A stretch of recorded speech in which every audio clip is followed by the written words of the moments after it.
Hello there. So you'd like to get into Warhammer, but you're not sure where to start. No worries, my friend.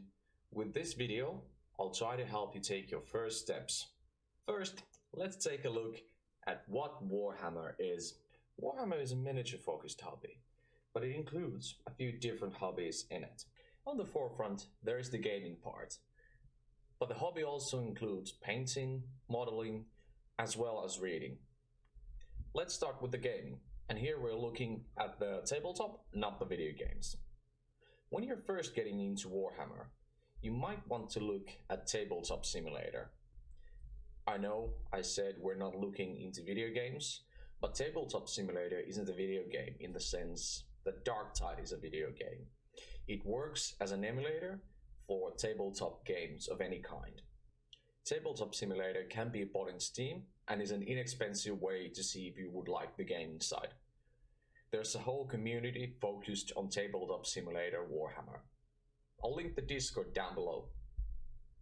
The biggest advantage of Tabletop Simulator is you can easily try different armies and compositions, which brings me to the next part. Choosing your first army.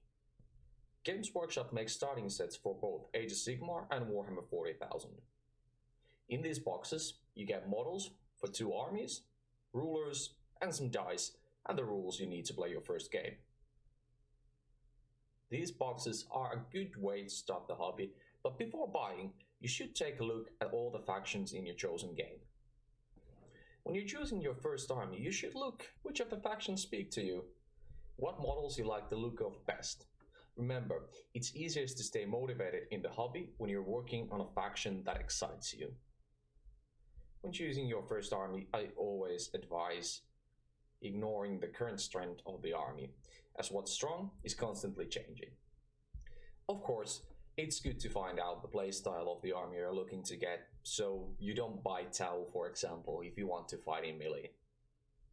Games Workshop also makes a starter box for each faction called Combat Patrol in Warhammer 40,000 and Vanguard or Start Collecting in Age of Sigmar. These are value boxes that offer moderate savings for the models in them. These boxes are a good way to dive into a chosen faction, but when just starting out, I would advise you buy a single unit to build and paint. It's easy to get overwhelmed, and this way you can limit the feeling. It can also help you not to feel pressured to finish the whole combat patrol too fast. If you're purely interested in just painting the minis, you can start exactly how you would start collecting an army. Browse the different armies and see what you like the look of best. Games Workshop also makes bundles for new hobbyists to start painting. These bundles include some minis, a few paints, and a paintbrush. Personally, I would lean towards on buying these things separately. Buy some cheap synthetic brushes for when you're getting started. You won't feel as bad when you're destroying these. And then just get the models you'd like to start painting. Now, when buying paints, it's super easy to go overboard. There are these huge paint sets that have all the colors of the rainbow. Don't buy these. They're usually not a bad deal, but it's super easy to get that feeling of being overwhelmed by all the colors that you have. When just starting to paint, I recommend you buy these paints. Starting simple and adding slowly can help you keep focus on what's important. Lore is a big part of the Warhammer hobby. It's everywhere, from the core book, the codices, to Black Library novels. Reading the books alone is a great hobby. The most famous storyline, the Horus Heresy, spans over 60 books.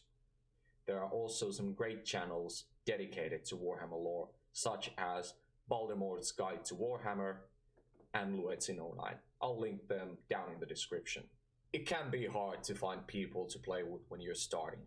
The Discord server for Tabletop Simulator Warhammer is a good place to find people to play with. But you want to play with real miniatures. First place I suggest you look is your friends. Ask around, see if they'd be interested in the hobby. It can help you a lot if you have enough miniatures for 2 people to try out the game. The starter sets we looked at earlier are great for this. There are also forums dedicated to this hobby, and forums such as Bolter and Chainsword and Daka Daka have some tools to help you find people to play with on certain areas. If your friends aren't as excited as you, ask around in your local game store. There are for sure people who go and play there, and they might even hold events for players.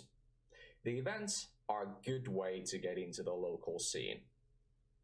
However scary it might feel going and talking to complete strangers, I promise you, the majority of people in this hobby are always looking for new people to play with. I know we've talked about a lot today, and I hope you have more answers than you have questions at the end of this video. If you have any questions, pop them in the comments below. I'll try to answer as many as possible.